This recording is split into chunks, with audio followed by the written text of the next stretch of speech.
The voice of Husker Nation is on the air. This is Hail Varsity Radio. Insight, opinion, expertise, along with the biggest names talking Nebraska sports.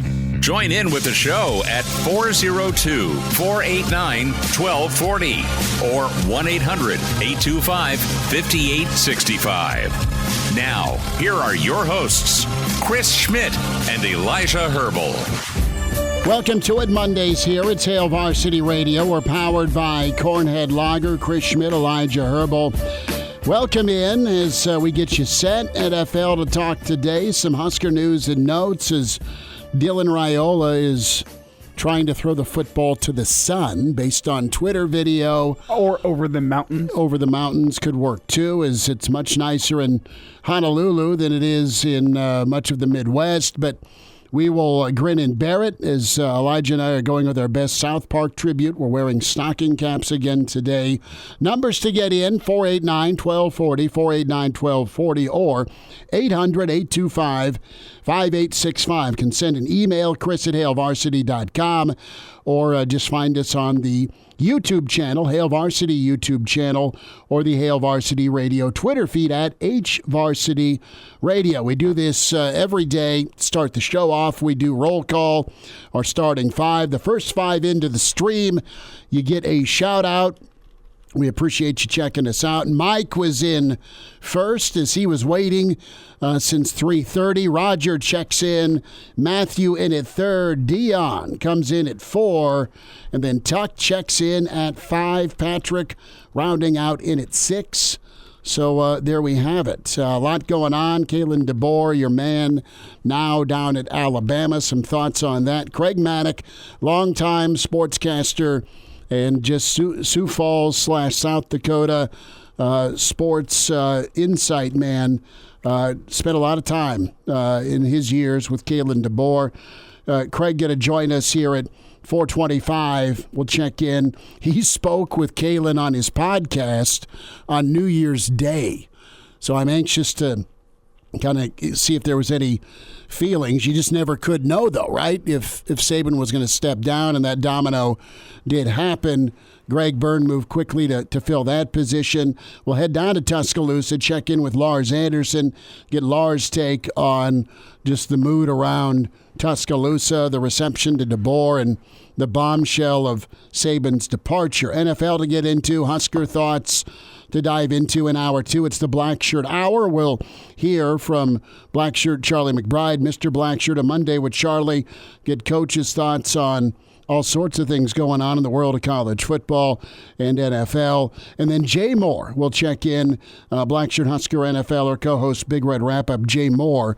We'll hear from him around 5:25. And I'd like to make a quick note here before we get going. This is a rare circumstance where an NFL playoff game is running concurrently with Hail Varsity Radio. If you're sitting out there going, man, I don't know what I should tune into. The Bills 2 for 2 on their drives. They're already at 14-0, and just now almost a pick six. It's called an incomplete pass, and the Steelers will punt it away. So 14-0, probably soon to become 21-0 for the Bills. If you're here with us on Hail Varsity Radio, you've made the right choice. Right, and you can always, listen to us or watch us, and hopefully your bar room or Husker Den has multiple TVs, so you can do both. Yeah, it is a little funny that you shifted playoffs. Now, you and I both saw the footage. Many of us have saw the footage on social media where Pittsburgh fan, it looks like Clark Griswold going out to get the new family Christmas tree where snow's up to their hips.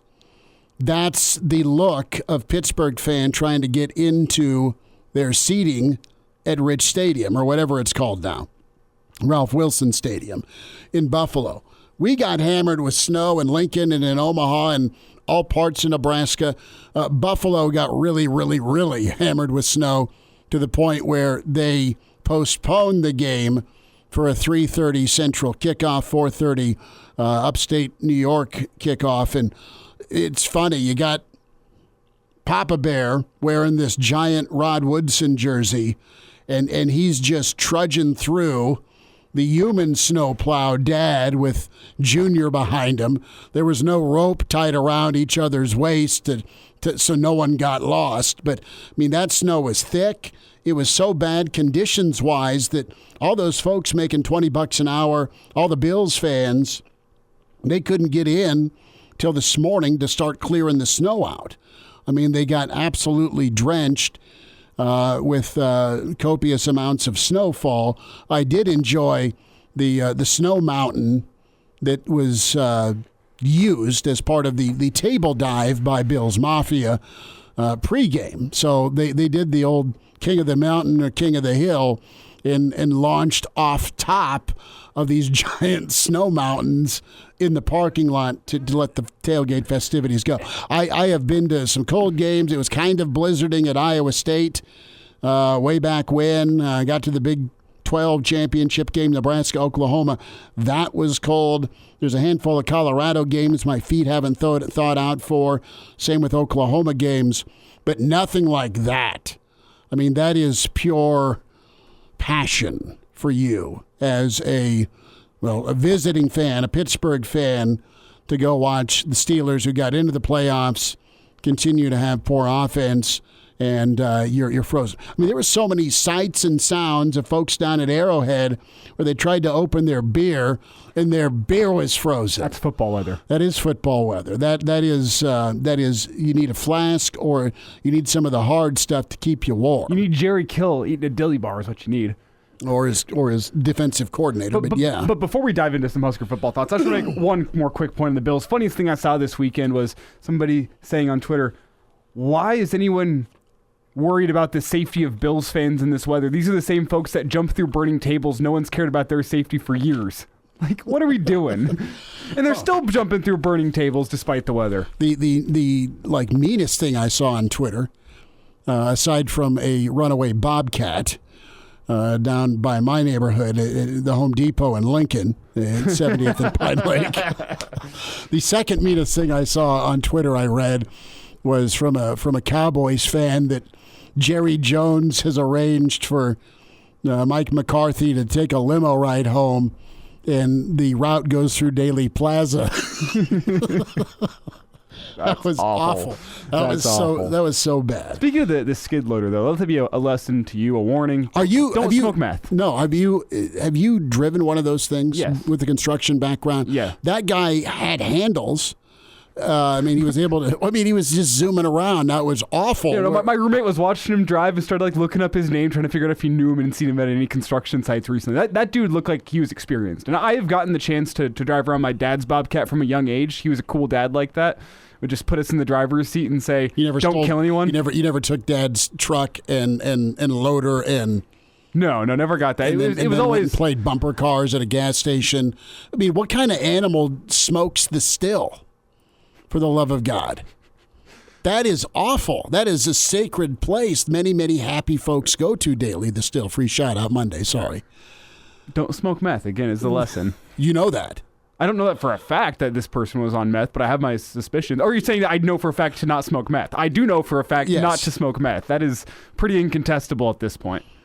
But thank you. I don't know for a fact this man was on meth. I have my suspicions. Something, or he's just pissed. I mean, he went and trashed a bunch of cars. We'll get back into sports here, I promise. But that's just something, it's made national news, man. Elijah, you have a hankering for poking fun at shirtless Florida guy. That always appears on the TV show Cops. Mm-hmm. Well, this is a whole new ball of wax with 20 below wind chills, and it's a runaway skid loader that's trashing vehicles and frightening patrons. You know what? The big thing that's probably wrong with me is I remember seeing that video and being like, damn, I should have gone to Home Depot today. I about went and got gas over there. I guess I pawned it off to my roommate to go get us some wall putty to fix some of the nail holes in our wall this weekend. Pawned it off to him to go to Home Depot, and he went on Friday. Okay. Which, brutal. We could have all gone and had a fun time on Saturday and watched some free entertainment. Yeah. Schmidt, I can't get to work. Why? A bobcat torched my car. Insurance claim would be nice, though. Yeah. Well, let's get into some Nebraska football, some news and notes. And, the news is based on Twitter. Matt Rhules out in sunny, beautiful Hawaii. You've got the Polynesian Bowl that's going to be taking place Friday. Dylan Raiola out there. and just kind of wowing with the long toss part of the exercise. And, the hype is pretty high right now. The excitement is very high for Nebraska football fans with Raiola.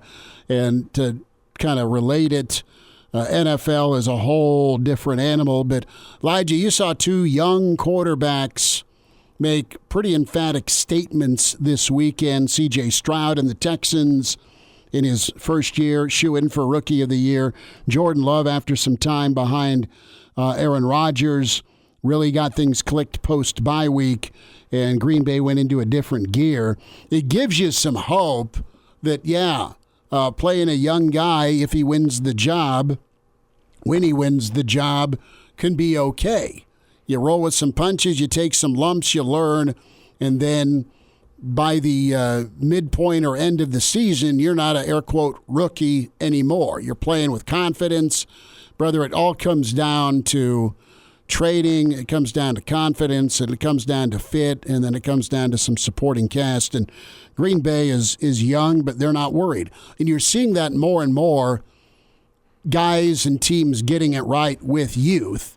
And when you do that, it's downhill in a great way from that light turning on moment. And that's what Matt Rhules experienced with. That's where he's turned. When he was at Temple, when he was at Baylor, he went with young quarterbacks. He went with young players. He played the best guys, whether they're old or they're young.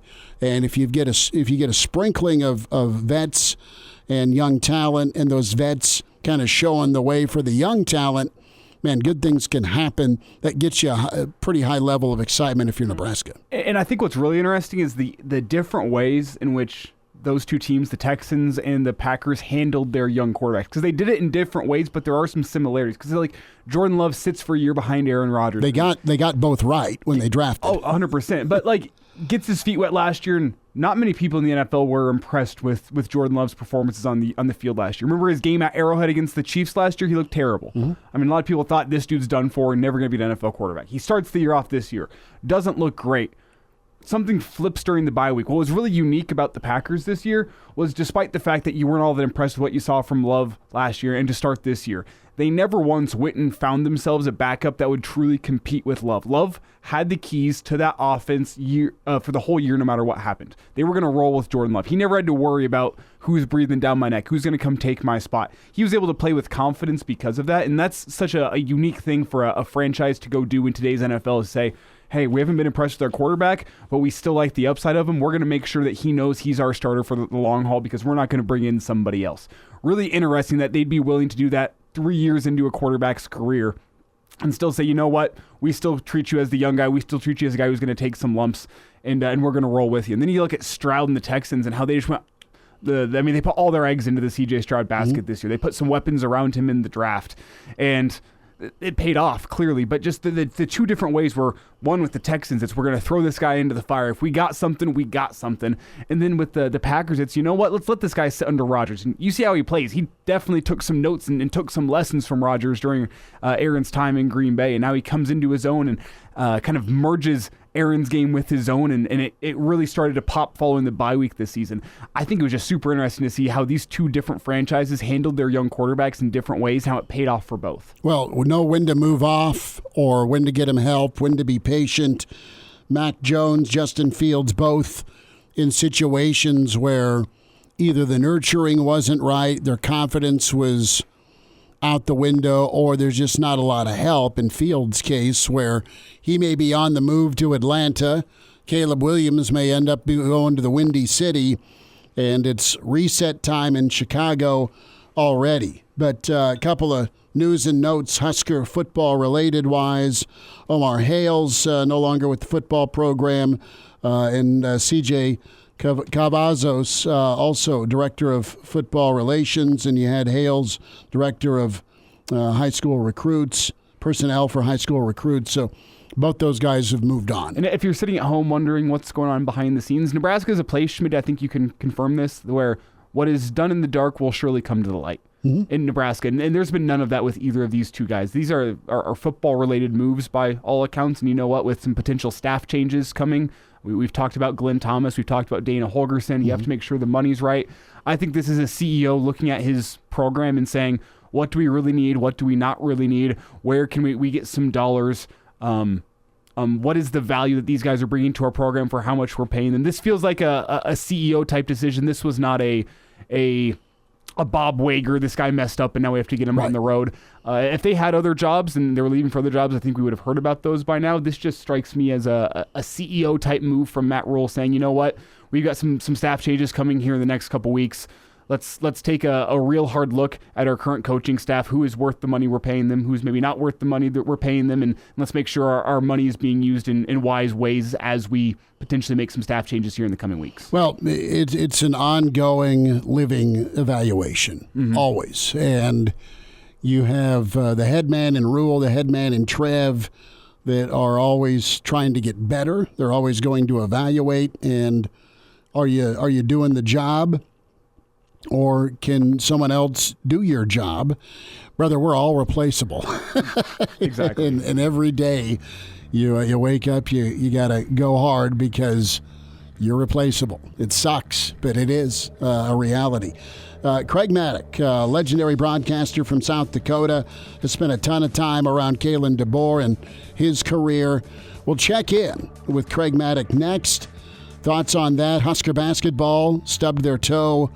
Both of them on Friday. We'll reset that. Hail Varsity continues. And now, back to Hail Varsity Radio. Thanks for hanging out on a Monday. Plenty of NFL to get into tonight. Jay Moore, Blackshirt Husker NFL. Next hour, Charlie McBride. Lars Anderson from Tuscaloosa. In about 15 minutes, we welcome in Craig Mattick with us as his show, the In Play podcast on South Dakota Public Broadcasting. Longtime legendary sportscaster in South Dakota. Craig, it's been a while. Thanks for saying hey and taking time with us today. How are you? I'm good, and thanks for reading the intro that I sent you. That was good. Anytime you put legendary in there, that's pretty good. Well, it was in all caps. I had to make sure.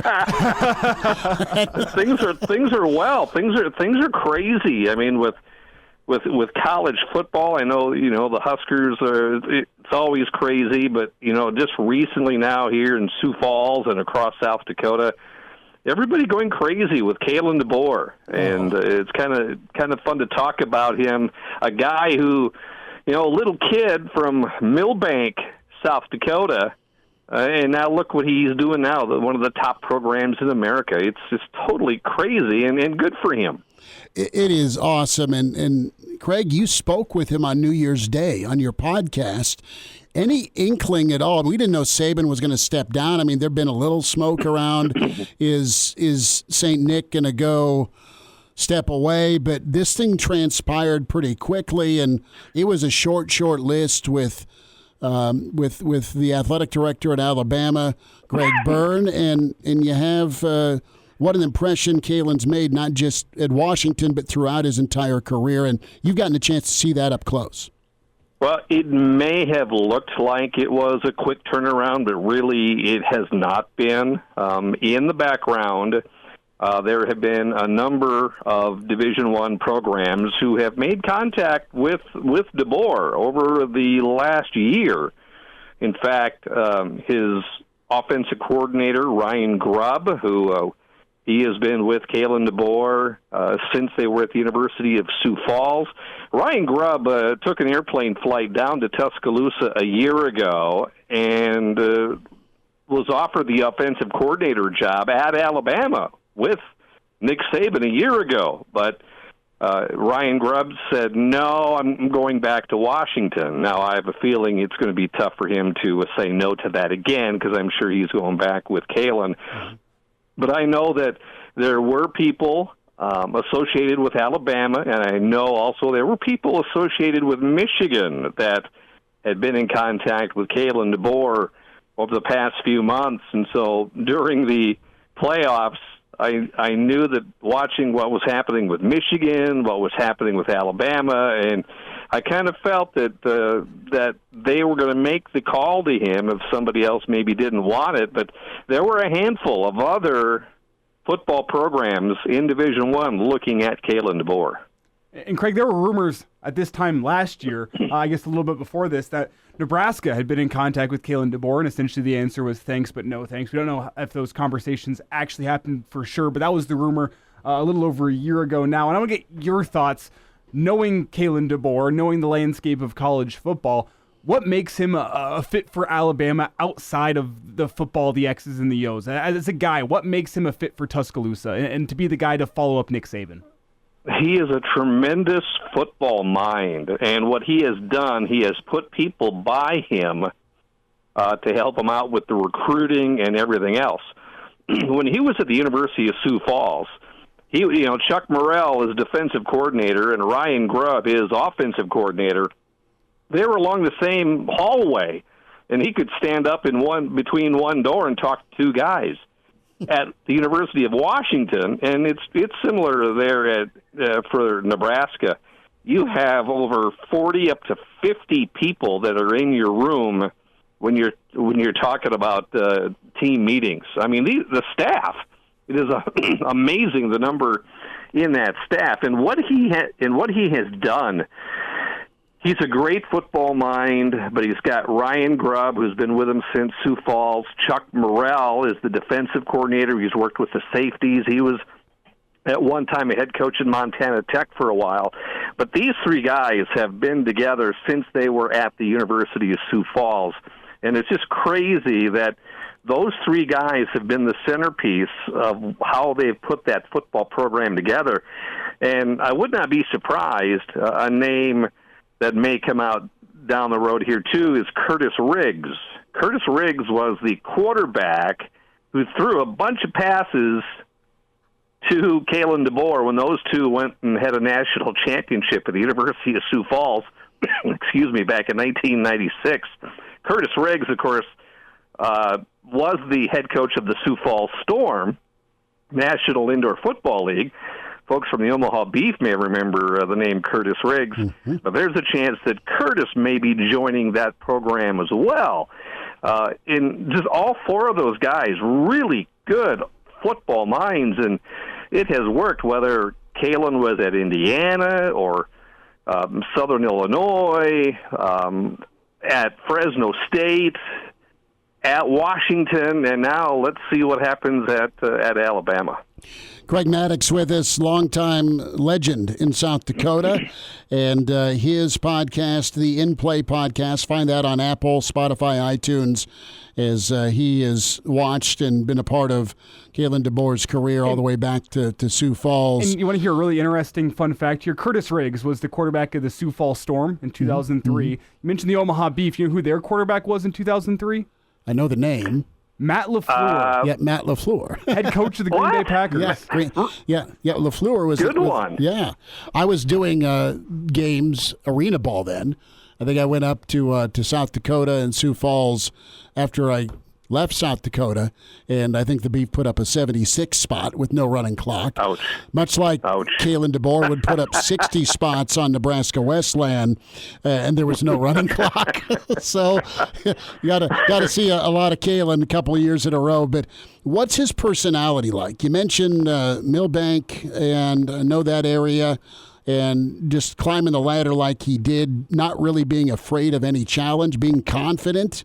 And I love the point that you made about how and who he surrounds himself with on his staff. But from a guy standpoint, sitting down having a beer with him or a cup of coffee or whatever the case, I mean, what kind of drives him, in your opinion, to take on this challenge? Well, he's just like you guys and me. We're so Midwestern, okay? Yeah. Can we label ourselves Midwestern? We're wearing stocking caps, yes you can. We care about people. We care about people, and he's down to earth and doesn't get too big on himself. You know, the biggest thing, though, his biggest influence was his former coach at the University of Sioux Falls, Bob Young. Bob Young was revered by so many people around South Dakota, and of course when he coached all those years at the University of Sioux Falls, he had a huge influence on Kalen DeBoer, not only maybe with his faith, but also the way he challenges and helps athletes. He goes out of his way, and he won't end the day until he believes that he has helped his athletes. So he certainly feels like a coach's or a player's coach, but here's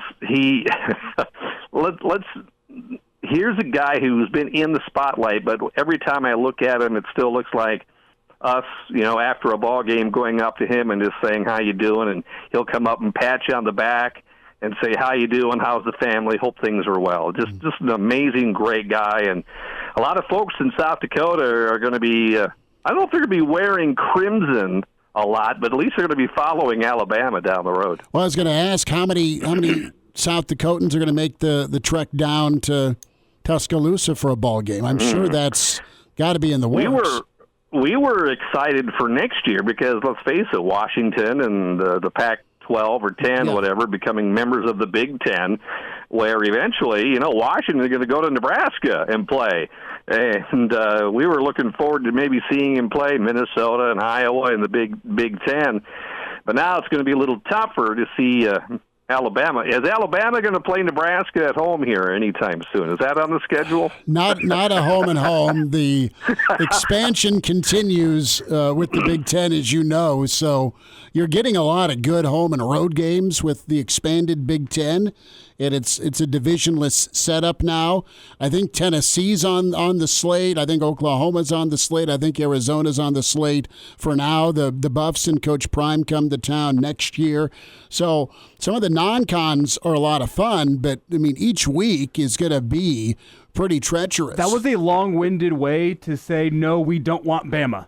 Hey, let's be honest. At some point, the expectation is for each school to see one another in the 12-team playoff. Well, what's going to be neat, too, is that, South Dakota now has two coaches in the SEC from South Dakota. Josh Heupel, who is from Aberdeen, he is, of course, at Tennessee. So when Tennessee and Alabama play each other, you got a couple of coaches from South Dakota who will be going at it. So potentially South Dakota, the next future hotbed of college football? Wow. They have been on a great run. Mm-hmm. I don't think you're going to see what Kalen DeBoer has done in a while. It is a special story. And, as a head coach, he's 104-12. Have you ever covered a game he lost? I was involved when they lost in the NAIA National Championship to Carroll College. It was like 50-0. No. It was one of those games where the Cougars did not bring the right spikes for their shoes, and it was slippery, it was icy, and Carroll just ran all over them. So it hasn't happened very often with Coach DeBoer. Craig, before we say goodbye, tell Nebraska fans a little bit about your podcast, and we know you can hear it on Spotify, iTunes, Google Play, but what you're doing with the pod. Yeah, you can go to SDPB Sports on Facebook and Twitter, and then just /InPlay. And I'm in my fourth year with the podcast. I've been with public broadcasting for over 20 years. I do the TV championships with football and wrestling and basketball and soccer and softball. It's a great time. And the podcast, though, I feature former coaches and athletes and administrators here in South Dakota. In fact, one of my last podcasts, Mark Manning, the head wrestling coach there at Nebraska, he is a Vermilion, South Dakota native. He is a four-time state wrestling champ. I had a chance to talk to Mark.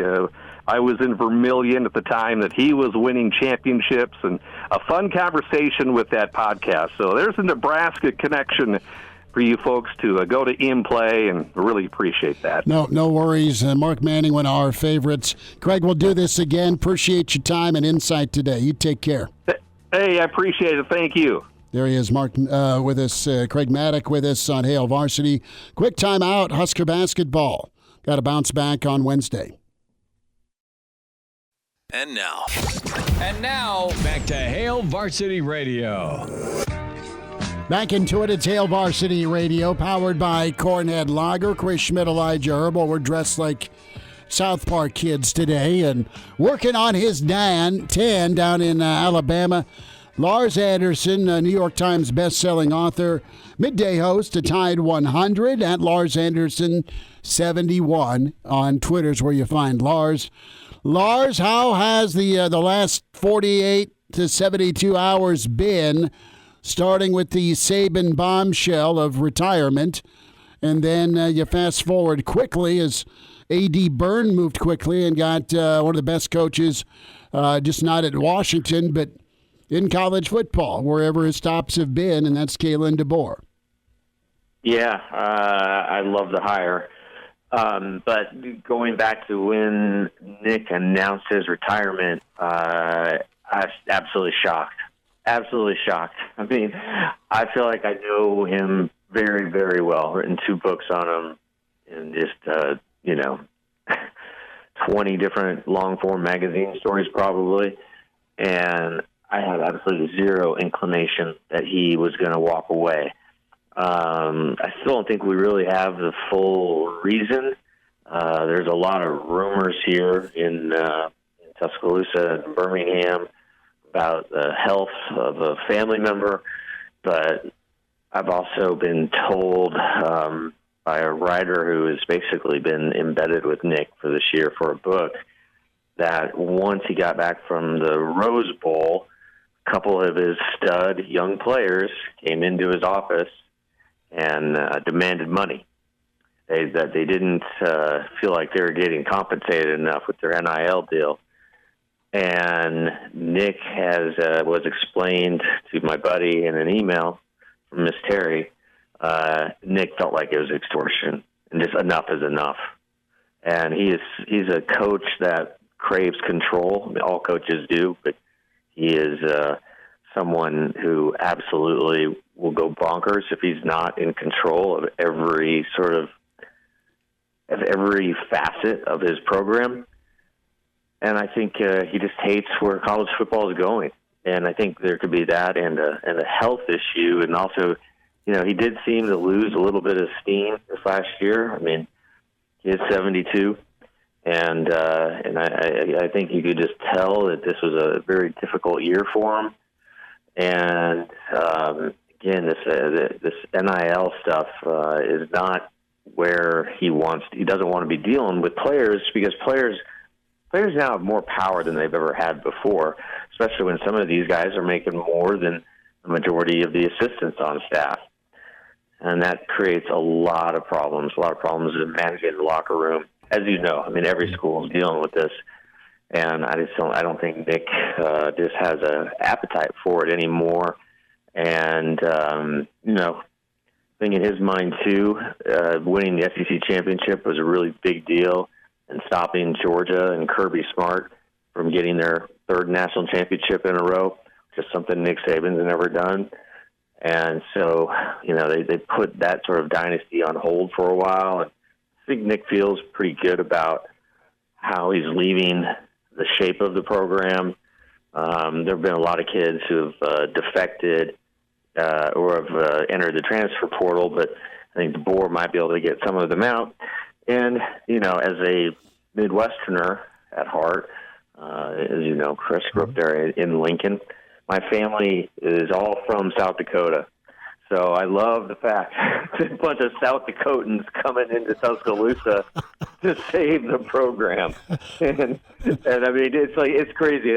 Half of the guys on the staff, they were coaching NAIA not long ago in tiny Sioux Falls, South Dakota, which I assume you probably spent some time there, Chris. I have. Oh, yeah. This year. The Holodome. The Empire Mall, Mall, brother. The last standing Abercrombie and Fitch, my friend. I'm kidding, of course. What about Saban going to a college football czar type position? I know that's been talked about. If anyone can get it back on track, or at least have some parameters built in, would Saban like that administrative role? Would he transition to that? Possibly. I think he's going to sit out this year, and then maybe he'll do a little bit of TV here and there. Mm-hmm. He is still keeping an office on campus, the Mount Moore Athletic Facility. And I think he plans on going to practices, and I think right now he's trying to help DeBoer to keep some of the kids from entering the transfer portal. But, yeah, no, he's talked about that, but it's just the logistics of making it happen. Right. Right? Is it going to be the NCAA that implements or creates a new position? Yeah, I mean,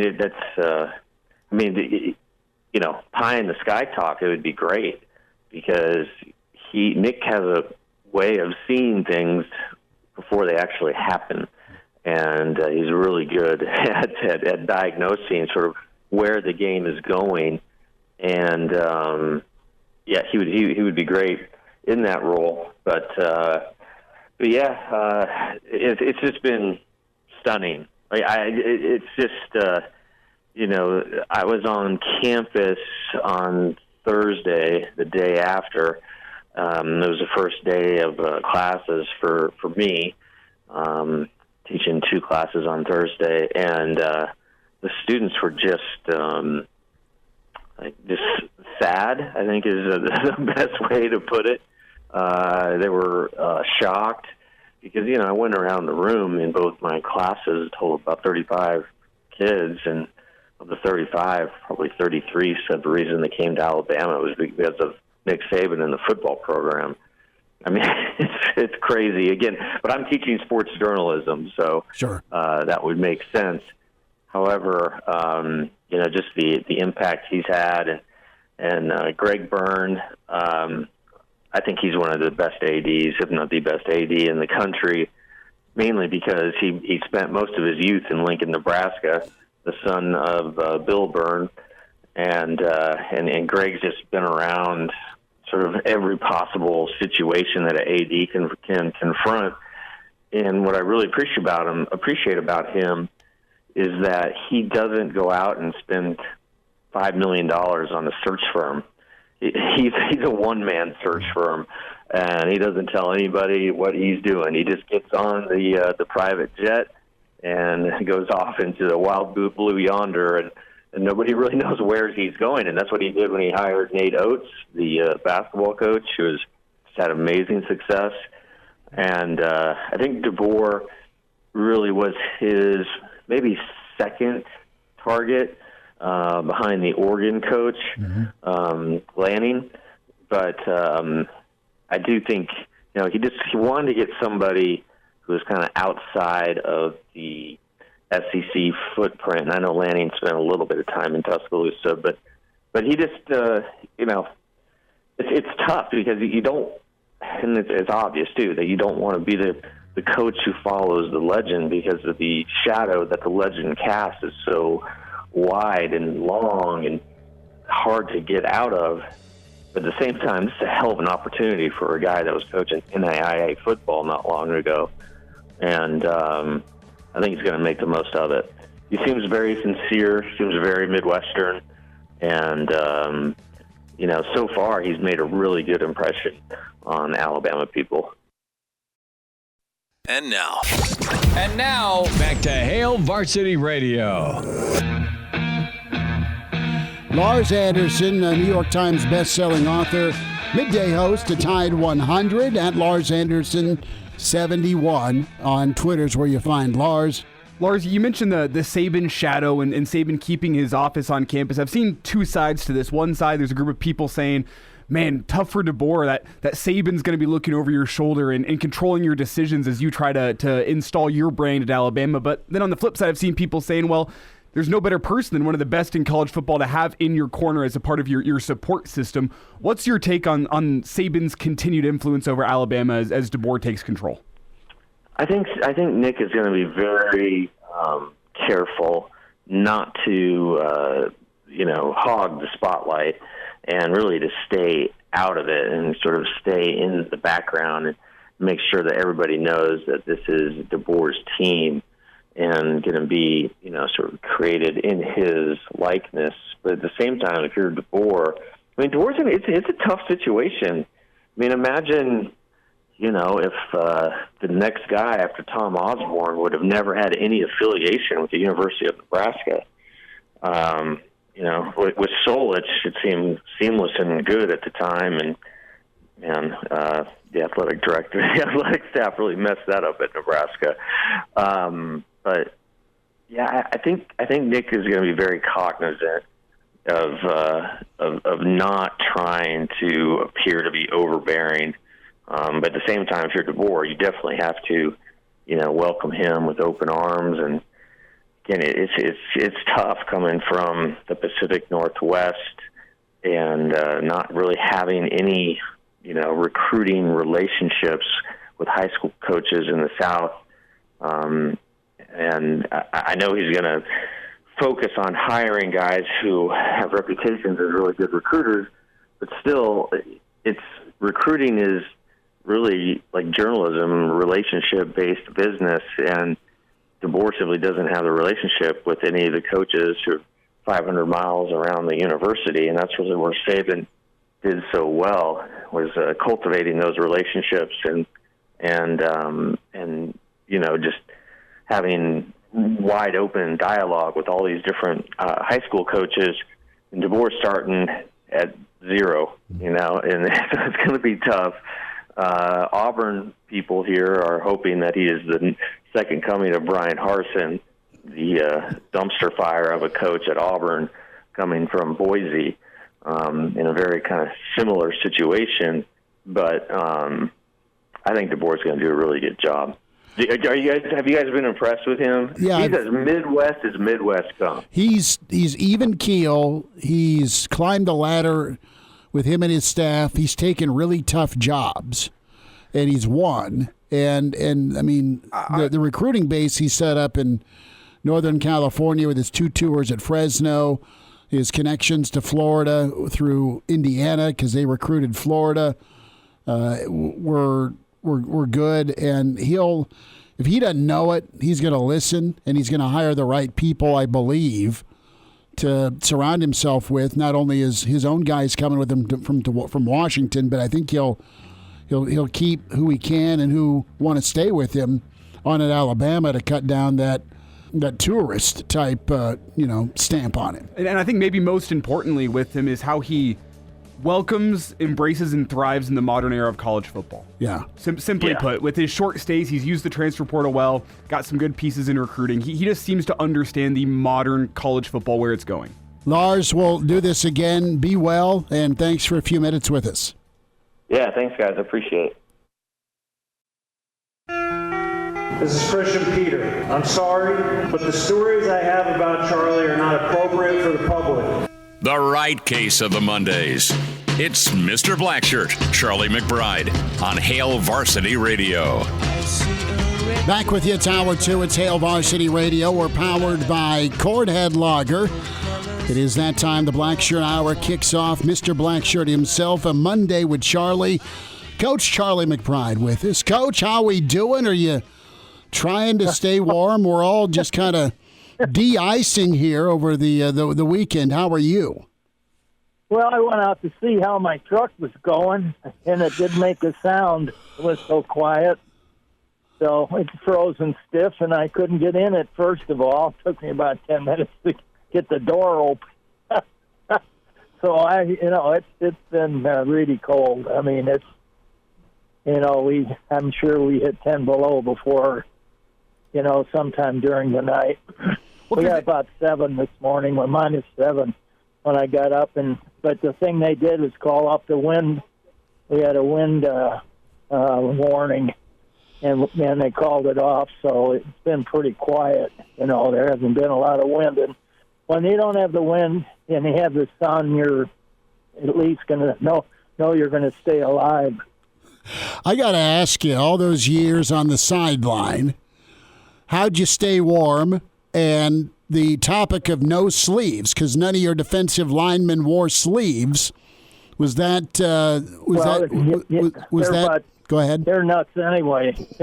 I mean, but we went down to Iowa State one time and played, in the wind tunnel when they didn't have those buildings, when they didn't have their new stuff, and it was a ground blizzard on the field, and I had left all my winter stuff at home, so I was in a windbreaker. And you talk about, I thought I was dead. It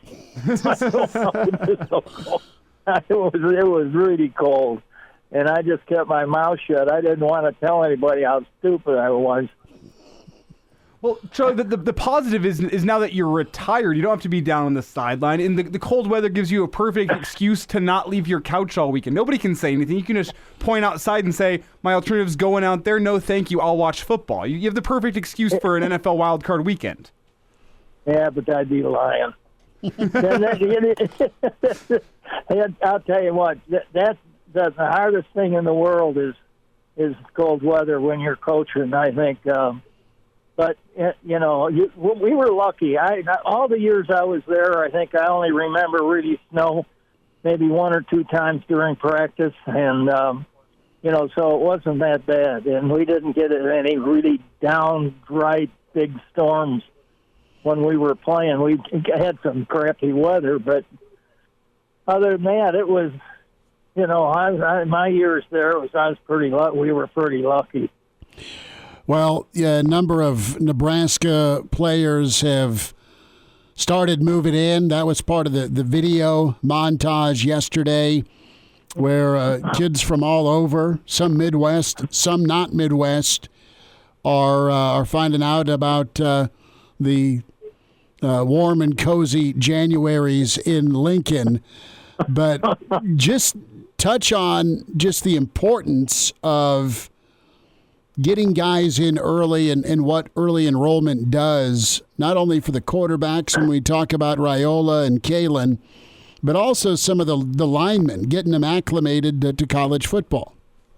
Well, I think the biggest thing is them just being together. I think if you had any, I've kind of been around, so I've been watching some of the Big Ten channel stuff where people have gone on trips, with their team, and whether it's basketball or football or whatever it is, and it makes a big difference. And if you listen to some of the stuff the kids from Michigan talked about, they talked about being together since they were freshmen, and they've been working for this, and it wasn't a 1-year thing. It was their whole time there.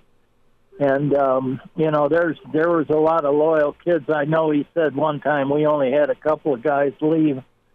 And, that's important, I think. And even now when you get a few of the guys from the portal, that's as hard for them as it is for some of the young guys that have been there and maybe been, almost starters. And now they're going to have to really fight for their jobs and stuff like that. And so you hope everything works out right because, they won't even know each other for half the season, even no matter what you do. But usually the summertime is the time when kids start, forming what they feel like their team is and, what their goals are by themselves rather than have some coach write them on the board or some crazy thing like that. That they decide themselves what they want to, do. Charlie McBride's with us on Monday with Charlie. It's Hail Varsity Radio. And, Coach, interested to get your thoughts on a dear friend of yours. Well, two of them, really. Belichick and Saban. St. Nick stepping down.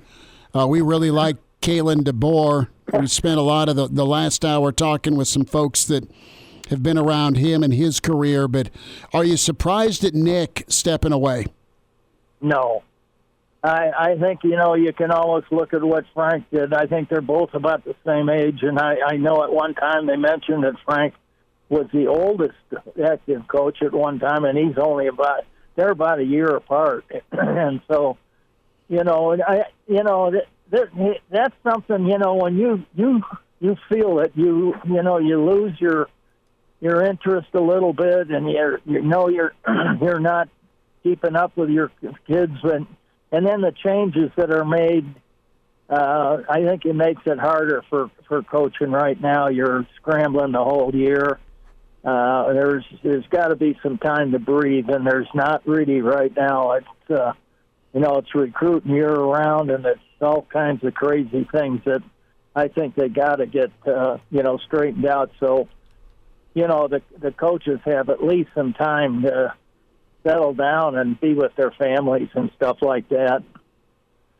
It's Charlie McBride with us here, a Monday with Charlie on Hail Varsity Radio. And Coach, whenever you factor in these guys' age, if they called you up and said, hey, should I keep on coaching or should I enjoy retirement, what would you advise them to go do, both of them being 70 plus years old now? You mean for the old guys? For Belichick and for Saban, yeah, sure. Oh, they'll stay involved in football. I'll promise you, some way. They'll be around it. They can't. Knowing Nick, he has to go to the office every day. I'm sure he's going to be doing something. I mean, and people have talked about him being part of this, committee or being part of something maybe in the higher up area of, this whole new regime that's going to be coming in and making the rules and doing stuff like that. And if there's anybody that knows, what's going on, and Nick has spent a lot of time, trying to make football better, and just by talking and talking with other coaches and things like that. So he's really well respected, and you'll find out he's not afraid to say what he thinks. And that's the important thing. That you don't start hiding stuff from people. You let them have it right away, and that's the best thing to do, is come out with what your feelings are. And I'm sure in a closed session he'd do that, but he'll do it.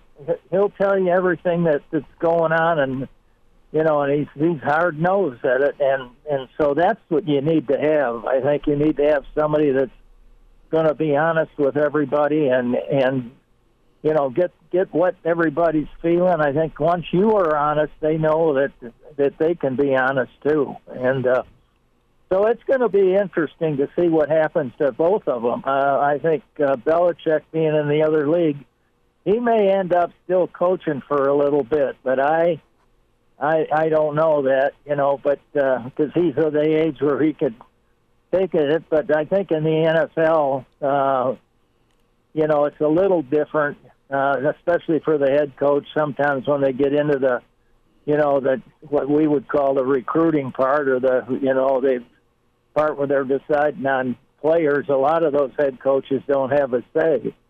And some of them are general managers, so there's all kinds of different things going on. And as you know now, don't unpack your bags. The NFL is, like you said, the NFL not for long.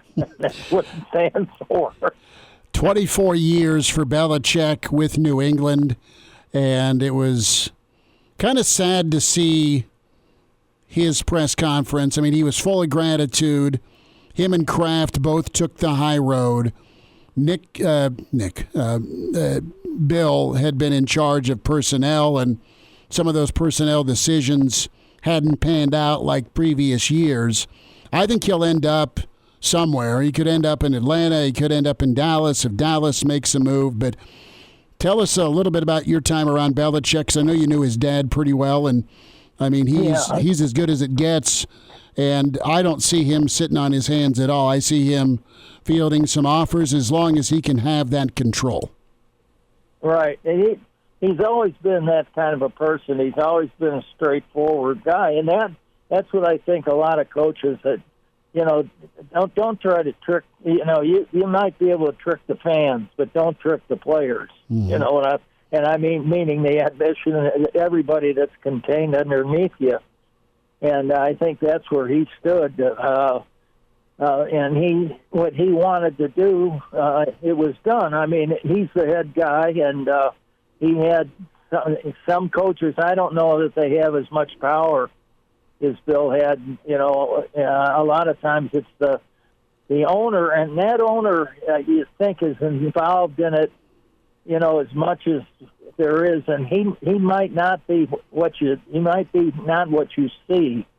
He may just say, this is yours and that's it, as they do in Kansas City. I think that's kind of the way that's run. Is the owner actually doesn't get involved in the football part of it. That's up to those guys that are working for him. And I think that's probably the way he runs his business. Was it a tough call for you to say no to the NFL? Because I know you had lots of phone calls.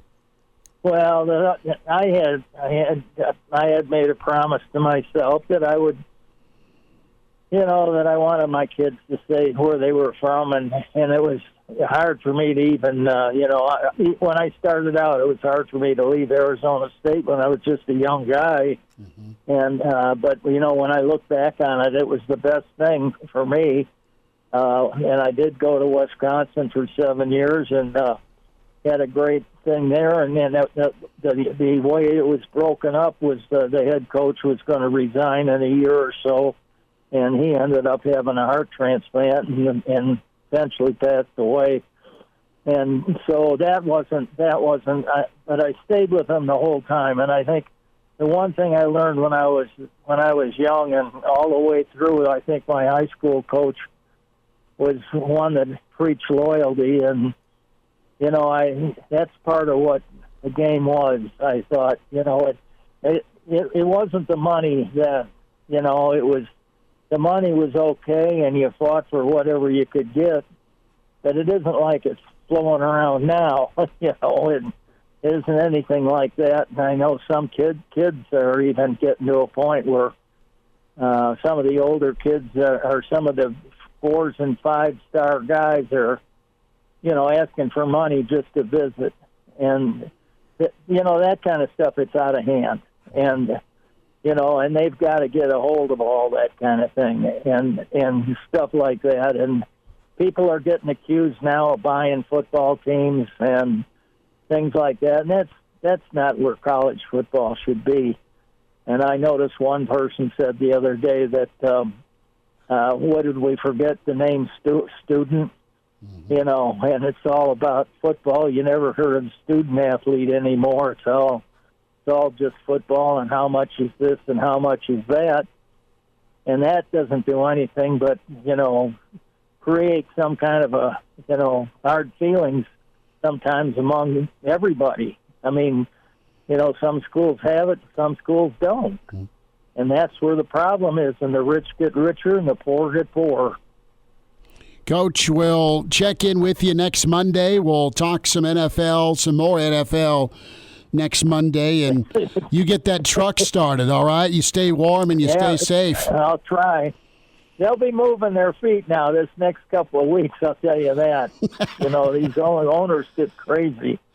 And if you go to many of the places, all you do is, best thing a lot of them do is go have a couple of drinks and then start making decisions they wish they never made. You need another round, another zero, excuse me, on that right. check. Mr. Blackshirt, Charlie McBride, on Monday with Charlie. Reminds me of some of the stories we heard from Lars about Jason Light down in Tampa. Yeah, that was funny. Yeah, good old Jason, one of Charlie's favorites. Coach, you take care, and we'll check in next week, okay? Thanks, guys. I'm looking forward to it. Okay. Right. Bye. There he is, Mr. Blackshirt, Charlie McBride. Good to hear from him. Plenty of things covered there. Reminder about buckling up. It is icy. It is still slick in many parts of the state. Use your seatbelt. It saves lives. It prevents injuries. Only if properly worn. Make it click. A message from the NDOT Highway Safety Office. Podcast always there for you with Hail Varsity Radio, Spotify, iTunes, Google Play. Give us a rating, tell a friend, download, subscribe that way. Can get to the Hail Varsity YouTube channel, watch the show. It streams every day, Monday through Saturday. And, of course, the Hail Varsity Radio Twitter feed. Find that at H Varsity Radio. Blackshirt Hour continues. Jay Moore with us next. It's Hail Varsity, powered by Cornhead Lager. All-State, 2-year starter, and rush in for the Big Red and NFL vet. Is Dudeness or Duder or, El Duderino if you're not into the whole brevity thing. It's Blackshirt Jay Moore with Hail Varsity Radio. Back with you, it's Hail Varsity, powered by Cornhead Lager, Schmidt, Elijah Herbel, and The Blackshirt Hour continues. It's Jay Moore, Blackshirt Husker NFLer, co-host Big Red Wrap-Up. And Jay, if you're watching the video, is not in a Bobcat, but he's in his four-wheel drive. No heat, Jay. I mean, you're wearing sleeves today, but you're still going no heat to do this interview. You are all football ready. No, it's good. Well, I need, got to have the right audio. You just can't have, it's important to have the right, you got to have everything in perfect place to chat with you guys. So I figured if didn't want the Bluetooth getting interfered, all that stuff. So we have to have the right setting. And you have a good Monday afternoon chat. You have the soft walls, the seats, and the soft walls. It all absorbs sound in a car. Not a terrible second location if you don't have a studio recording at home. I like the advice, but it kind of could have been crazy to do a hit from the bowling alley. Junior's bowling right now, bowling for dollars. Yeah. He's over at Parkway. He's having a Caucasian and saying, took the ball there, waiting to pick him up, but him and his buddies just put a parlay together on the Bills Steelers game. That's just kicked off. So they got that. They said, come back and get us in a little bit. Let us see this first half bets go out. He's gonna be hammering menthols and be 7 pitchers deep. That's too good. And then he's gonna lose all his winnings on Keno. That's funny. That's good. Well, let's start out and talk a little NFL from the weekend, and we'll hit some college football too with Saban and DeBoer. Get your thoughts on that, but. Any surprises for you? I thought Cleveland was going to handle business. They got rocked. Stroud looks incredible. So does Jordan Love. My God, Green Bay's a whole different animal. Jay Bird, you got young quarterbacks in the NFL that absorb some ups and downs. This was a talking point of ours earlier, and kind of came through it. And man, they're settled in and they're playing confident.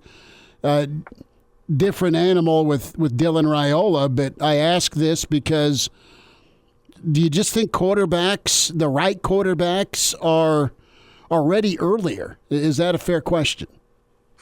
Yeah, it's a good question because obviously, C.J. Stroud ready early. Jordan Love obviously sat behind Rodgers for a few years and looks exactly like Aaron Rodgers playing. I haven't watched a ton of Green Bay games this year. But I'm like, oh my gosh, the way he kind of throws the football, the sidearm, it's like that's Aaron Rodgers.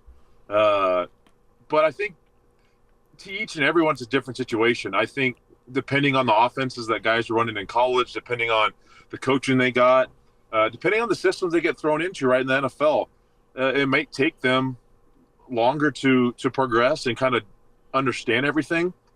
So I don't think everyone is just like, oh gosh, look at C.J. Stroud. As a first-year quarterback, you can be, you can lead your team to the divisional playoffs and, be an all-pro. I don't think it's that easy. I think C.J. Stroud's just that good.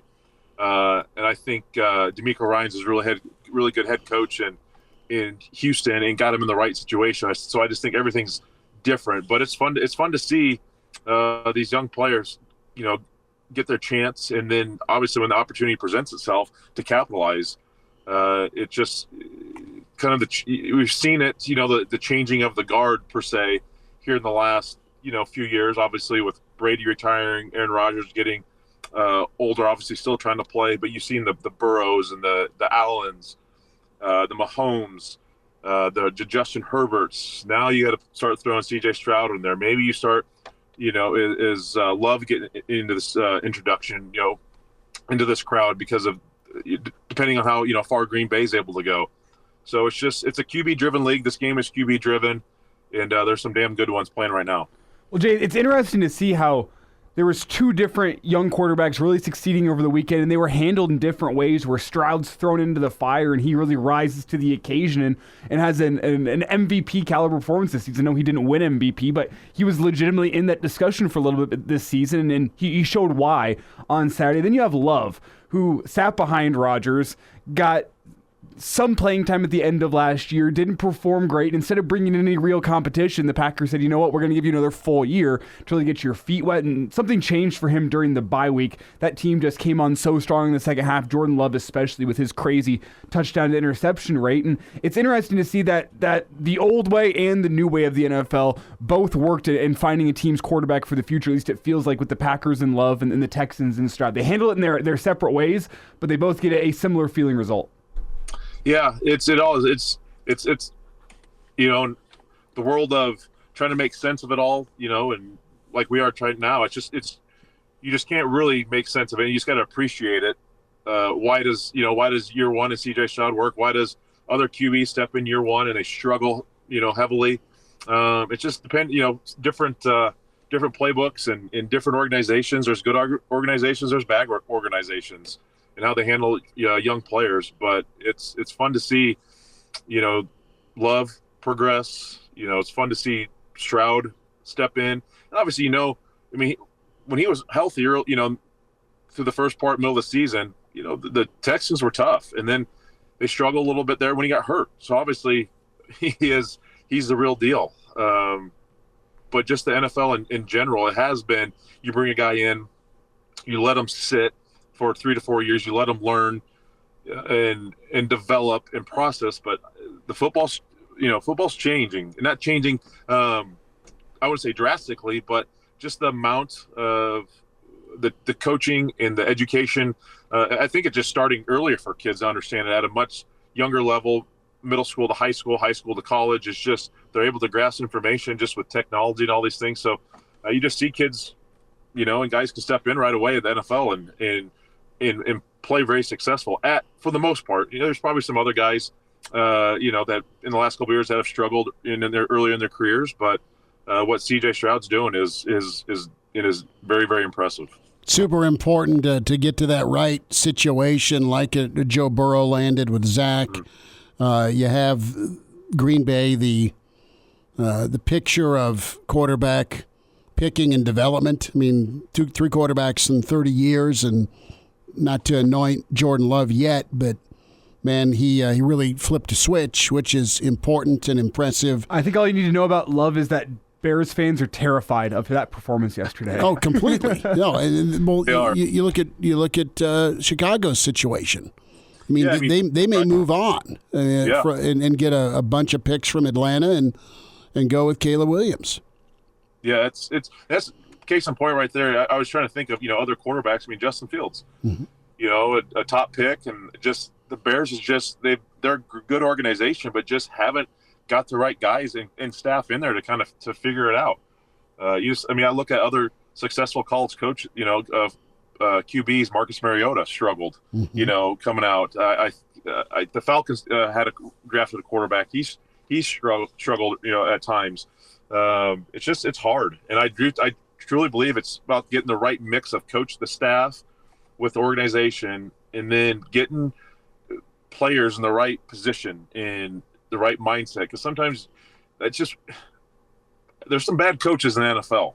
Trust me, I've seen some. And they can just egos and just all that stuff just it become a mess. And when you get a young kid that's given the keys to the franchise and a whole bunch of money, it can be a very stressful situation. So the chemistry matters so much. And that's why you see teams obviously go through the due diligence that they do now to draft a guy, because they know it has to work, and you have to land a guy and you have to hit early on. Otherwise, it sets your franchise back years. And the Lions are just finally getting out of it, right? Of setting their franchise back. So you gotta go through everything with a fine-tooth comb and find the right GM, head coach, and quarterbacks or your top picks to fit what your team needs. As a Broncos fan, Jay, tell me about it.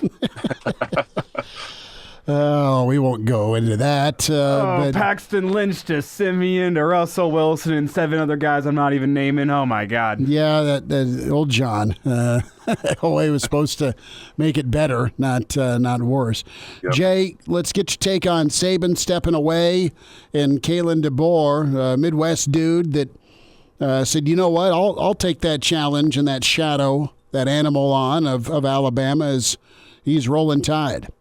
Yeah, Not totally surprised. We'd heard Saban potentially stepping down this year.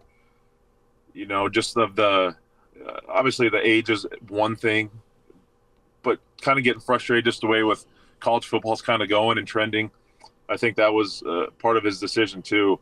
But earlier you hear of Lanning, Oregon. You hear Norvell, Florida State, and they Lanning put that great social media post. Norvell, piped up. You maybe heard Lane Kiffin stepping in there, but DeBoer makes a whole hell of a lot of sense in this situation. A guy that's done it at every level. I would got to think Nick Saban has some input on who they're reaching out to and who thinks a viable option to take over. But what DeBoer's done, and in Sioux Falls, in South Dakota at the NAI level, to being coaching at as an OC at Indiana, to being the head coach at Fresno State, all those different scenarios, he's won, he's produced, and turned Washington around really quickly. Getting to the national championship game. So it's an excellent opportunity. It takes a guy with some massive stones to go there and take after Saban, though. I mean, you have to be damn sure of yourself and sure that, have a good communication with that athletic department, because you're taking over a guy with 6-7 national championships, and the winning percentage he had there from 2007 until now is just, it's remarkable. But I think that's a guy that's up for the challenge, and it's going to be kind of just, do they take a step back, early on with DeBoer? You've seen some transfers from Alabama. He might get some guys to leave Washington and come to Alabama too. But do they take a step back with Texas and Oklahoma stepping in next year, or is it just business as usual for Alabama? And it's 10, 11, 12 wins, and they're playing an SEC championship game every year. It's going to be kind of fun to see this process go down, because we know what the process is after a legend steps down and you have a guy come in. It's not the easiest task in the world. Jay Moore's with us, Blackshirt Husker NFLer, Hail Varsity Radio. So we're talking the world of college football. All right, the carousel is spinning crazily to the NFL, and what does your gut tell you about Harbaugh? You weren't in Frisco when Jimbo was there, but you know what happened with some of your mates, and you went to the Niners went to a Super Bowl under him. It sounds like he is interviewing with the Chargers, the Raiders open, Vrabel's out there. Do you think Belichick ends up in Dallas? Kind of throw your dart, if you will, for some of these NFL openings and some of these names that need to find a new address. Yeah, I think Harbaugh he wants another shot at the NFL. I think he went back to his alma mater, got them obviously a national championship, got into some sticky situations of which we've discussed at length. But I think he wants another shot. And Chargers, he spent some time, part of his career, I believe, with the Chargers, so that makes sense to go out there and try to fix that situation. And he's got a great quarterback and some great talent that honestly just underachieved this year. To step in there and get them right. I think any team that's looking for a coach you got to look at Mike Vrabel. He is a fantastic coach, smart, very, very smart, but a player's coach. Anymore, that's what you need in the NFL. You need a player's coach. Season's so long, season's a grind. You have to have great relationships, and you have to kind of be able to say, hey, Vrabel's only been retired for, 10 years maybe. I don't know how long he's gotten into the coaching business, but he won all the Super Bowls with Brady. So he knows what it is to go through the grind and play at a high level and how to take care of your body and take care of his players. So I would, you got to look at him. I think the Raiders should probably keep Antonio Pierce, another player's coach. I would lean that way. How they were able to kind of turn around and be competitive in the second half of the year once he stepped in. You like him. I don't know where, like a team like the Falcons look. I don't know where the team like maybe the Commanders look. Belichick's obviously a name out there that has been linked to potentially the Cowboys' job, having the relationship with Jerry Jones. So that's going to be kind of interesting to see and shake out here the next, week or so, you'd think, if Jerry Jones wants to move on from McCarthy. So I think Pierce for sure. Raiders, I would say Harbaugh. I would make sense to land with the Chargers or another NFL team, because there's gonna be some options, and he hired an NFL agent. I could see Belichick with the Cowboys. I don't know. Vrabel could go. Vrabel could go to the Commanders. Vrabel could go to the Falcons. I think he could take a year off if he wanted to. If Ohio State loses again next year to Michigan, who knows what Ryan Day's situation is? Does he want to step in at Ohio State and take on that animal? But I know if I'm the Falcons or the Commanders or even the Cowboys in this situation, I'm calling Mike Vrabel to see how he feels about their job, because he's a hell of a football coach. Jay, if you were in the shoes of one of these coaches currently jobless, going around hitting the interview process, which team do you think is best set up for success? And I know obviously personalities and coaching style matter in this conversation, but if you take all that out of it and you're just looking purely at the roster, which team do you think is most set up for success for a potential new head coach? I'd say the Chargers. Herbert. We just talked about QB-driven league. They got a good one. I know he's banged up this year. You keep him healthy. They got some good guys defensively. Offensively, there's some talent there besides Herbert in LA. So I would say them. If Dallas makes a move, they're obviously, that defense is ridiculously good. Atlanta in the NFC South was just a back and forth grind. A 9-8 team wins that division. The Commanders are probably in the worst situation, and that defense was atrocious this year. Who do they lean on? Their QB situation. Kind of some guys who've grinded it out, and they don't have a sexy name at QB right now there. So I would definitely say Chargers are 1A for me. And then if the Cowboys make a move, then you got to think, Jerry Jones and whoever would go and get would be, just another battle with the Eagles every year in the East going forward. Well, the list is long with Tennessee, Washington, Atlanta, Seattle, Chargers, Carolina open. Philly could come open. That's some storm clouds there with Sirianni. Dallas could come open. And, you've got a small pool of candidates. I like your AP take on Vegas. I like your take on the Chargers with Harbaugh. And I think Belichick will coach again.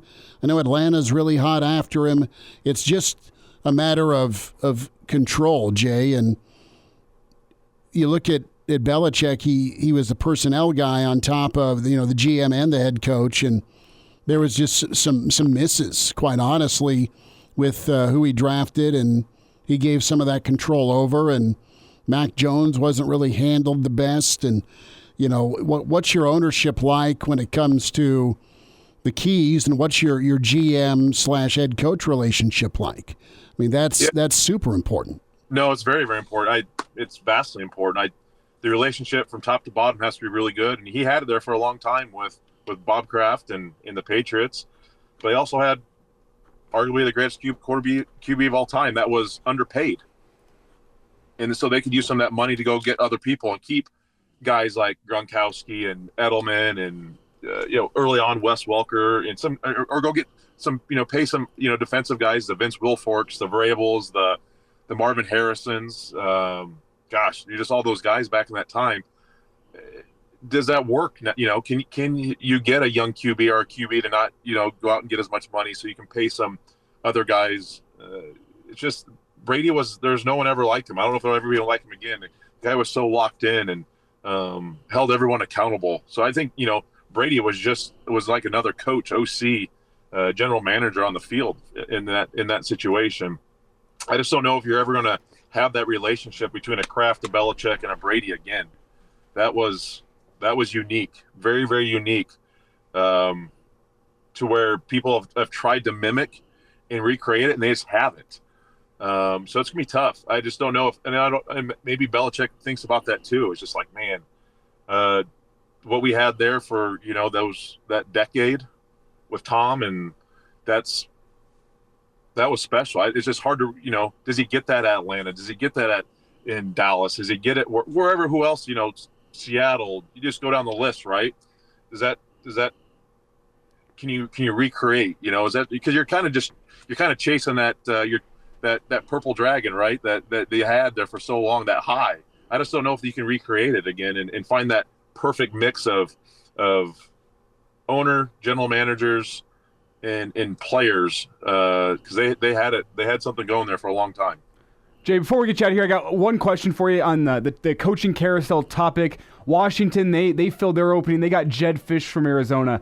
What's interesting about Jedd Fisch was that he never played football. In high school, he was a prep tennis star. He went to Florida, where his freshman year roommate was current Philadelphia Eagles general manager Howie Roseman, small world. But then during his time in college, became a defensive coordinator for a local high school, eventually got a grad position with Steve Spurrier at Florida, and his coaching career got kickstarted. The rest is history. What's your take on that? Do you think you need to play football in order to coach? Is there an important aspect there, or is that just completely by the wayside? I don't think you have to. I think you got to, if you don't, you have to have the right people around you. I think that's very important. Because football is one of those games. I think anytime you're in high-level competitive football, I think street cred matters. You're going to tell your team how to do it, and you got to dig deep, and you have to do this. It's like, well, how would you know, bro? You've never done it. That's from a player standpoint. Like, what are you talking about? You're full of it. Like, you've never had pads on, and it's a heat index of 105 out, and this is our 27th practice or whatever. I think there's something to that.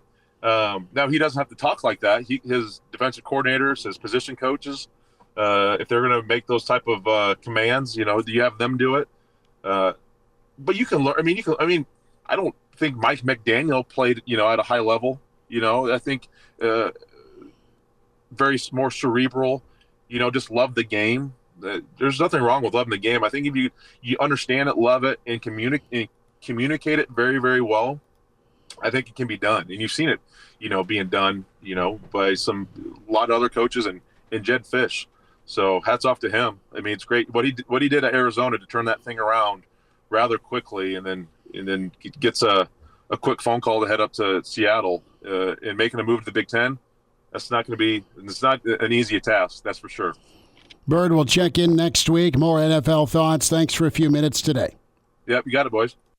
Good to spend time with Jay Moore, Blackshirt Husker NFLer. Podcast is there for you. Spotify, iTunes, Google Play. We'll get to some of your stream questions. Steve, thanks for chiming in. And he has a plethora of NFL questions. And the possible Twitter question of the week with Elijah either photoshopping or posing in the deep snow. We'll find out what's real and what's imagined in a wrestling singlet. I kid you not. We'll wind down on Monday. It's Hail Varsity, powered by Cornhead Lager. And now, back to Hail Varsity Radio. One final time, a Monday edition Hail Varsity Radio podcast, Spotify, iTunes, Google Play, Hail Varsity YouTube channel, Hail Varsity Radio Twitter. If you follow Elijah Herbel on Twitter, and you should, at Herbal Essence, you see hilarity and, quite frankly, informational tweets as well. So you, good sir, may or may not have jinxed the polar bear Friday night. Don't put this on me. Well, is that a real picture of you in a wrestling singlet out in the snow, or was that just magically photoshopped with your editing skills? How good do you think I'm at Photoshop? Yes, I went out into the snow. You psycho. There's a whole album on my camera, actually. That's okay. Steve, loyal listener Steve, where's the pineapple on Elijah's desk? I just didn't have time to run to the store. Yeah, thank you for that. Got a whole bunch of them. Yeah, I know. Good for you. How was the Joe Rogan experience of the cold plunge? It was cold. Yeah. It was. Well, the worst part was after. Aside from the photo. That was funny. Oh, it was good. Yeah, no. But the bad part was my roommates, who were so gracious as to take this photo, thinking this guy's an idiot. What time in evening did you do this? Oh, about 8:30 p.m. 8:30. How many shots deep? 0. Really? 0. That was a sober decision. I got home from this show on Friday night and went, I got an idea. And my roommates go, you idiot. Okay. And they so graciously do this photo shoot for me. And then as I'm out in this snow, they run inside and lock the door. So I'm in a wrestling singlet, stuck on the front porch, looking like an idiot, freezing my balls off. Yes, officers, we have a potential situation in North Lincoln with a man in sub-zero temperatures in a wrestling singlet. Copy. Unsure if he's on drugs at this time. Proceed with caution. Yeah. How was your weekend, Elijah? Got tased. Maybe try to tell the officer, sir, stop banging down that door. It's my house, I swear. Yeah. No, that was the worst part. That was like the cold part, because like there's an element of me thinking I'm being funny carrying me through standing out in the snow, and then it stops being funny quite quickly whenever you're on the front porch and you're ringing the doorbell, wearing next to nothing. Yeah. Well, Brandon asks a question about ice fishing and how many inches. I believe you need 18, Brandon? To safely ice fish? Is that what you're asking? It's been a long time since I've ice fished. Did so in western Nebraska with my grandfather, God rest his soul, and he had a good time. He was wonderful at catching all sorts of fish. He was not in the character, though, of Burgess Meredith from Grumpy Old Men, the father figure in that movie, where he'd have filterless Camels and a 6-pack of beer for breakfast because he outlived all his doctors. So I picture ice fishing with the need of alcohol, tobacco, a heater, and maybe TV. I've actually never been ice fishing. No, the shanties are cool. Mm-hmm. I mean, they're like really pretty well souped up. A friend of mine, Avi, is awesome at all things fishing. But yeah, I haven't been ice fishing. I've never... Brandon, thank you for asking. Never taken that plunge. Pun intended. Well, hopefully no pun intended. Yeah, I need 18 inches of ice, no plunge. 2 feet of solid ice, Brandon, is my take. I think the Game and Parks fellas say 18 inches. So we'll be back tomorrow. Matt Schick, Mitch Sherman. Talk to you tomorrow at 4 with Hail Varsity, powered by Cornhead Lager.